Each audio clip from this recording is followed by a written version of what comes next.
Irmãos queridos, graça e paz, na noite desta quinta-feira, nós continuaremos a refletir acerca das bem-aventuranças. E nós agora estamos na segunda, Mateus, Evangelho de Jesus Cristo, segundo narrou Mateus, capítulo 5, verso de número 4. Palavras da boca do nosso Redentor, do pregador por excelência, que diz assim: bem-aventurados os que choram, porque serão consolados. Observem, meus irmãos queridos, na noite preciosa deste dia, que há uma lógica no Evangelho, há uma simetria, como disse o Dr. Martyn Lloyd-Jones. Os pobres de espírito, os humildes de espírito que herdarão o reino dos céus, eles se encontram agora mesmo na presença do Consolador, agora mesmo na presença de Jesus, felizes, contritos, compungidos de alma. O pregador fala com propriedade, Jesus Cristo, e nós agora mesmo pela fé podemos mirar a sua face e ouvir a sua doce voz no Evangelho. Para Jesus, a felicidade não é algo utópico, ela é uma realidade já presente. Nós não somente esperamos a felicidade, mas nós já contemplamos, nós já somos contemplados com a felicidade que é a pessoa do Espírito Santo de Deus, que compunge a nossa alma, que nos constrange internamente ao nos consolar, nos levando à presença de Jesus.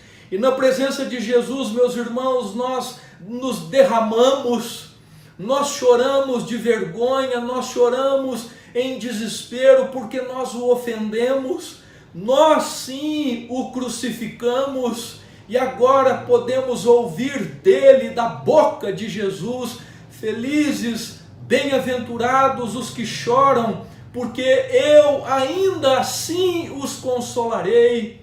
Meus irmãos, Jesus não está pregando que felizes são os emotivos, não, mas os arrependidos de alma, aqueles que são agora mesmo conduzidos, movidos da sua inércia, da sua apatia, pelo Espírito Santo de Deus para o louvor da glória de Jesus. A virtude aqui destacada pelo pregador Jesus Cristo não é emoção apenas. Chorar por chorar é estupidez, é manha. O Senhor Jesus está mirando agora mesmo com estas palavras o coração da sua igreja e falando do arrependimento genuíno. Observem que o pregador Jesus está aqui dizendo à sua igreja: bem-aventurada a igreja que chora, porque só ela será consolada. Primeiro, o Senhor Jesus está falando da consciência do pecado próprio. Felizes aqueles que não estão endurecidos pelo engano do pecado. Felizes aqueles que não têm agora mesmo a sua mente cauterizada pelo pecado. Feliz aquele que lida com o pecado sem a tendência de terceirizá-lo, de culpar os outros. Feliz aquele que não tem a síndrome de vítima, onde toda vez que erra, procurará atenuar sua culpa, atribuindo a outros ou até mesmo a Deus. Felizes, diz o pregador Jesus Cristo, aqueles que pela graça descobriram que o problema não está lá, mas aqui dentro de mim. Jeremias capítulo de número 17 diz que enganoso, desesperadamente enganoso e corrupto é o coração do homem. Felizes, diz o Senhor Jesus Cristo, são aqueles que choram por ver que o problema não é a família. Preste atenção, IPT. Felizes são aqueles que choram por ver que o problema não é a esposa, não é o esposo, não são os filhos, as filhas, não são as dívidas, não é a igreja, não é o país. Feliz o que chora, feliz aquele que tem consciência do seu pecado próprio. Em segundo lugar, Jesus, o pregador, está falando da sensibilidade para com o pecado alheio. Felizes os que se importam com os outros, como Neemias, como Daniel, como o profeta Isaías, como Jeremias e o seu livro de Lamentações, como Paulo e principalmente a sua carta aos Romanos, como o próprio Tiago, o meio-irmão do Senhor Jesus Cristo. Homens, meus irmãos, de envergadura, que nós deveríamos imitá-los e perante eles somos anões espirituais. John Knox, por exemplo, ao contemplar a miserabilidade da Escócia obscura, orou ao Senhor: dá-me a Escócia ou eu morro. David Brainerd, diante dos índios de pele vermelha, às margens do rio Delaware, orou: Senhor, eu regozijo em comer, em beber, em ver a minha família bem, mas, ó Deus, dê-me estes selvagens, dê-me a alma destes índios. Felizes os que choram, movidos não por eventos, por acordes, mas pelo Espírito Santo de Deus. O pobre de espírito, descrito na primeira bem-aventurança, em Mateus 5, versículo 3, chora agora e lamenta profundamente aos pés da cruz, à sombra do madeiro. Igreja Presbiteriana do Brasil em Taubaté, por que há problemas no nosso meio? Por que há problemas agora mesmo na nossa nação? Leia a segunda carta de Timóteo, capítulo de número 3, os versos de 1 a 14. Há problemas porque não vemos pessoas tocadas pela palavra de Deus, e sim por palavras. Há problemas porque não há aquele temor e tremor, aquele compungimento de alma, aquela contrição de alma, aquele abatimento de coração que o Espírito de Deus produziu naquela multidão ao ouvir o sermão de Pedro em Atos capítulo 2, versículo de número 37. O Senhor Jesus sensibilizou com os nossos pecados, sem ser Ele pecador. E o que Ele fez ao se sensibilizar com o pecado alheio? Leia os evangelhos e você ficará pasmado, boquiaberto, porque você não verá Jesus rindo. Não há momento nenhum de distração por parte daquele que está agora pregando a nós o sermão do monte. Mas você observa no evangelho um Jesus chorando, sim, sensibilizado por nós. Ele chora por 3 vezes no evangelho, e todas as vezes que nós encontramos Jesus chorando é por causa da separação que o pecado trouxe entre Deus e o homem. Na morte de Lázaro, Jesus chorou, João 11, verso 35.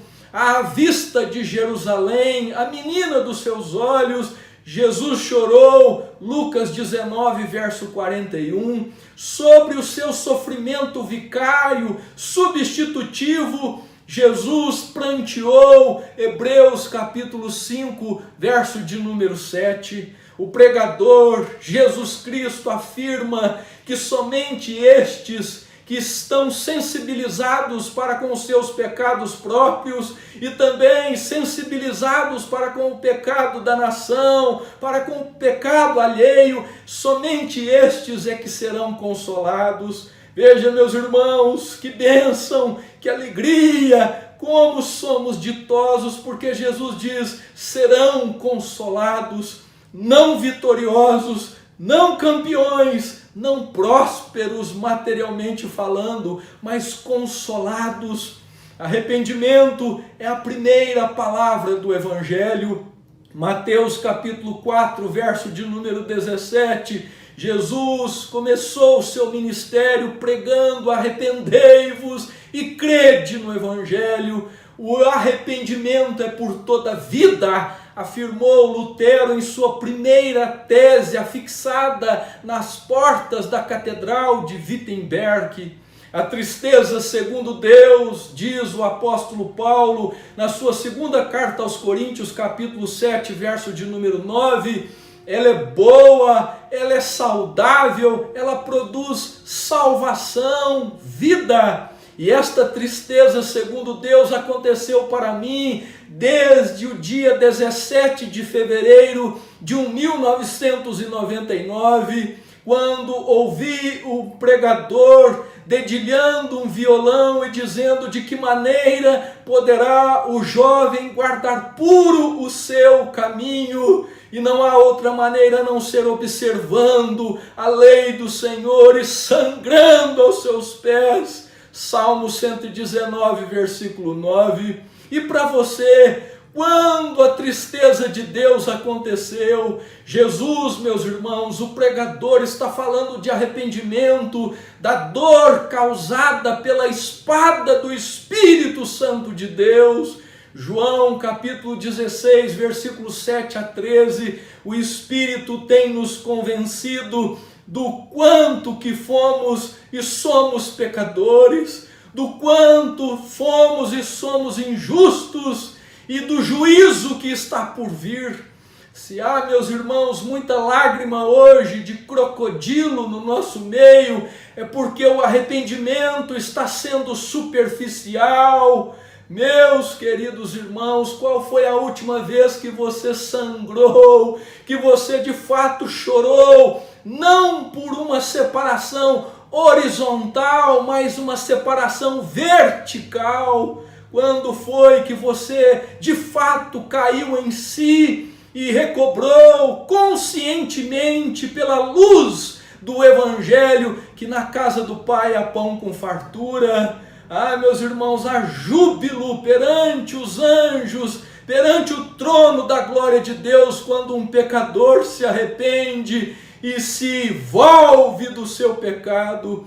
A tristeza, segundo Deus, já aconteceu em você, então alegre-se, você está sendo consolado. A noite não durará para sempre para quem chora arrependido, diz o Salmo de número 30, verso de número 5. Para Simeão esta noite acabou, raiou o dia. Lucas capítulo 2, verso 25, aquele velhinho aguardava o consolo e o consolo chegou.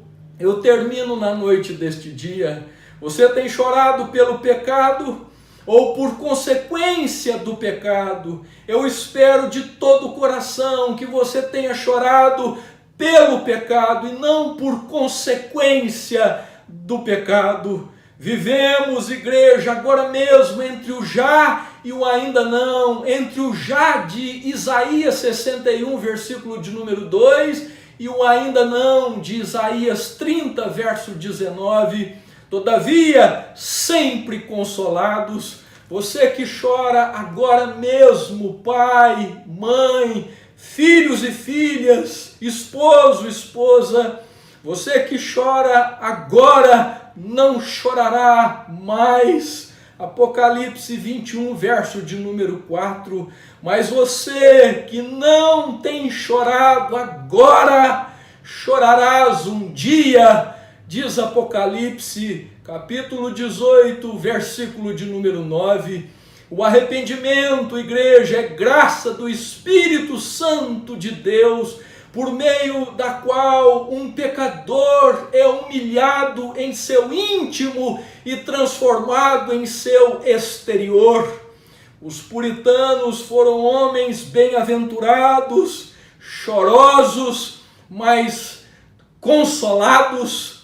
E estes homens que fazem sombra sobre nós hoje diziam que o arrependimento genuíno é um remédio espiritual formado de 6 componentes especiais. Primeiro, percepção do pecado. Segundo, tristeza pelo pecado. Terceiro, confissão de pecados.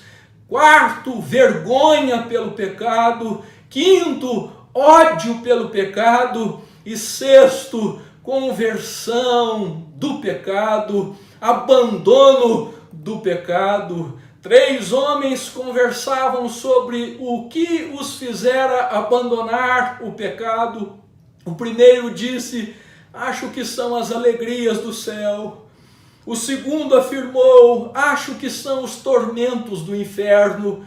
O terceiro, com lágrimas nos olhos, disse: é o amor de Deus, o perdão de Deus, a bondade de Deus em Cristo Jesus. Este voltou para o seu lar, arrependido se pôs a chorar, mas foi consolado e ouviu do pastor: perdoado está. Deus te abençoe, igreja bem-aventurada, que tem chorado e recebido já o Consolador. Uma abençoada noite.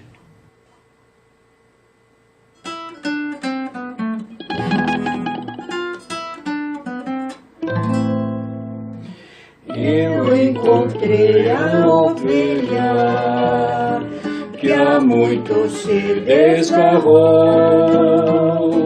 Era uma ovelha doente, mas que aos redios já voltou. Ela voltou para o seu lar. Ela cansou de tanto vagar. Arrependida, se humilhou, se pôs a chorar, mas foi consolada e ouviu do pastor: perdoada está. Oh, alegrai-vos comigo por essa volta querida.